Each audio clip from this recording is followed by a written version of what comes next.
Hey, you guys, thanks for tuning in with Coach Casey at Majestic Life Solutions.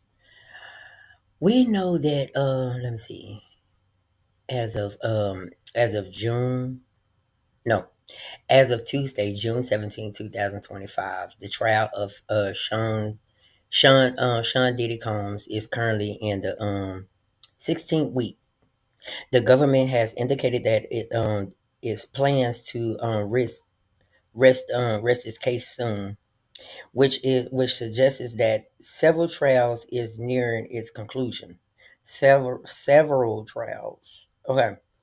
Given that the trial has been going ongoing for several weeks and is expected to wrap up shortly, it is likely that there is only a few days left before the jury reaches its verdict. However, um, the exact number of days remaining can vary based on the court schedules and any potential delays. There's no delays. There's no delays. Racketeering, the charge involves illegal ooh sex trafficking and transportation to engage in prostitution. Oh my god. So the so he faces 15 years to life. And I know a lot of people have been like, "Oh my god, how long this is going to go on? How long that it doesn't take a rocket scientist, because if I was the judge, I would have been said, "Okay, it comes to conclusion soon." Because it don't take a rocket scientist to know that basically what all the charges and everything that he was doing basically was wrongdoing. And I don't understand how, like basically you get to a certain point in your life when you become a millionaire, you become rich. A lot of people get bored. They get bored.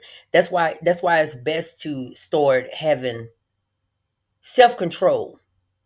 Self-control and start knowing how to occupy your time with doing something positive in your life, because if you don't do nothing positive in your life, then it's gonna drive you to doing things of that sort, that nature. That's not what rich is. Rich is not supposed. And when you get to a certain point of time in your life, and you get to a certain amount of money in your life, it's not about keep on bringing in the money, keep on bringing in the money, keep on bringing in the money. When you live,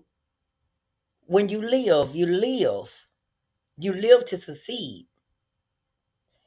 When you live to succeed, and then there's enough money to help out for people. And that's what a lot of people don't get to the point of their life, as in, okay, well, I want to be the big shot. I want to be the big shot. I want to show everybody that money. I got this much amount of money. I got this amount of money. But money comes with misery if you don't seek the Most High God and let Him guide your ways, because it comes with a whole lot of problems, issues. And when you get to that point in your life and you say, okay, well, I got enough money that I can share. I can do things like this.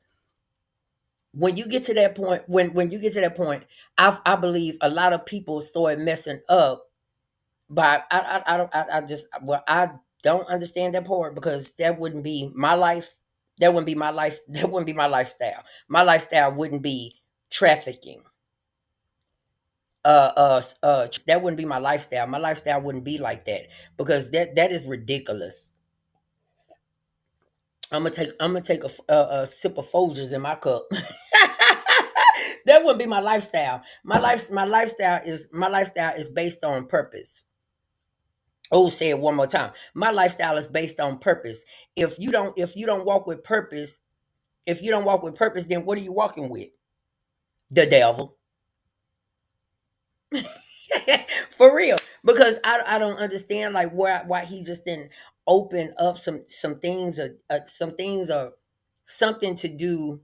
Not even just opening up some kind of home or something, some kind of home, or do something to give back, not to open up a home and get these kids or get these people, and you have a mindset of, I want to make them my boy toys or my girl toys. That's not a life that you're supposed to live. I don't understand it, but well, hey, it is what it is, and God put it in His life for a reason. Whatever happens, whatever He got going on, that's what He got going on. But I don't live life like that, baby. I don't live life like that. Life is not about trafficking. You don't. If you don't want to listen, if you don't want to be trafficked, then why would you want somebody else to be? And I'm gonna speak my real. I'm gonna speak my truth. And if you don't like it, you don't like it. I don't care if you don't like it or not. But trafficking is for evil people. Trafficking is for evil people.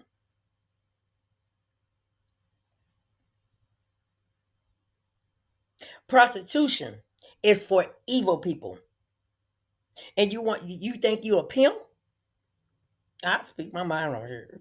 What is you gonna do? What you gonna having somebody to prostitute for you, and then you sit there and just watch the acts? That is disgusting. That's why threesomes didn't work for me, baby. It didn't work for me. I'm just gonna be real with you. Threesomes didn't work for me because I don't like nobody just sit there and just watch me. What you watching me for? I don't like that. It don't work. I'm gonna send Folgers to that again. It don't work. It don't work. I don't like that. I feel like, especially if I'm in a committed relationship with my partner. If I'm in a committed relationship with my partner, it ain't no asking nobody to come in this bedroom. That is ruthless. That is disgusting. Ain't nobody supposed to enter into somebody that I say that if I call you mine and you mine only mine and you enter in, no, where you going? And if a person asks you to even have a threesome and y'all in a committed relationship, they don't want you. They don't want you. They there for they sexual desire. That's what they there for. They there for their sexual desire. If a person is willing to add another person into their bedroom, they don't want you no more. You might as well already call it quits. Call it the end. Because they don't want you because they lusting on something else. They not fully committed to you because they want somebody to enter into their bedroom. No. Uh-uh. My partner not allowed to watch porn. We don't watch porn. We don't do that because it gives the flesh a sense of thought. It gives the flesh a sense of thought. And so when you start thinking, when you start looking at porn, it comes to a point when we get to the point where, oh, I want to try something different, or I want to do this, or you don't do me like this, or you don't do me. So no, porn is not the answer. Porn is not the answer. So when you start valuing yourself, you would know what you want to enter into your life. Not no porn head. Speaking to myself, not no porn head. Why do you want to watch porn? It's something that you're slacking in that relationship. If you got to watch porn, that means one of y'all not doing your job. And so that's where cheating started. Cheating started with that desire that comes over your mindset. That desire that you store in that's stored inside of your mindset, and you start wandering off. When you wander off, where that leads you to another person. Uh-huh.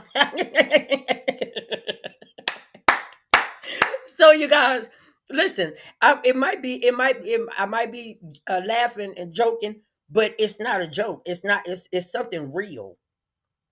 It's something real, and that's how a lot of marriages end today because they want somebody to enter into their bedroom, and that's not true love. I don't care how long you've been together, but that's not true love. Let's spice it up. No, when you made a vow, when you made that vow under the covenant of God, y'all didn't marry three people at the same time. You didn't marry three people.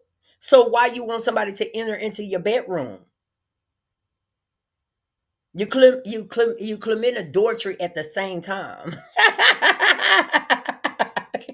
You commit adultery at the same time. So if you understand what I'm trying to tell you today is know who you lay beside.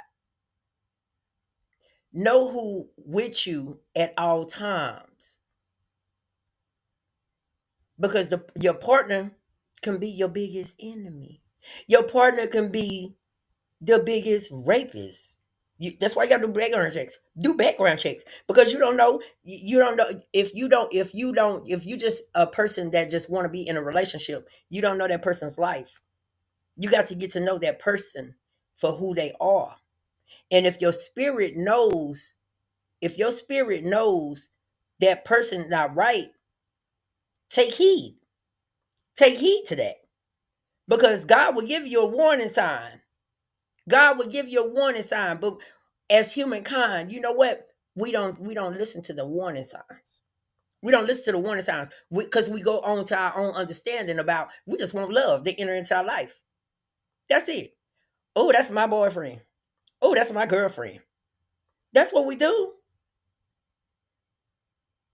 And then when we get with them, the sex be so good that you can't let go now. That you can't let go now. And so you trapped up in this relationship that God didn't send for you. That He didn't send that for you. But you trapped up in this relationship because you worried about the sex. It's good. So I'm not gonna let it go. I don't want nobody else to hold on to that. I don't want nobody else to get that. So then your relationship started being what? Toxic. It started to be toxic. And then you start feeling less than yourself because that person don't want to evaluate you because you picked the wrong person to lay beside.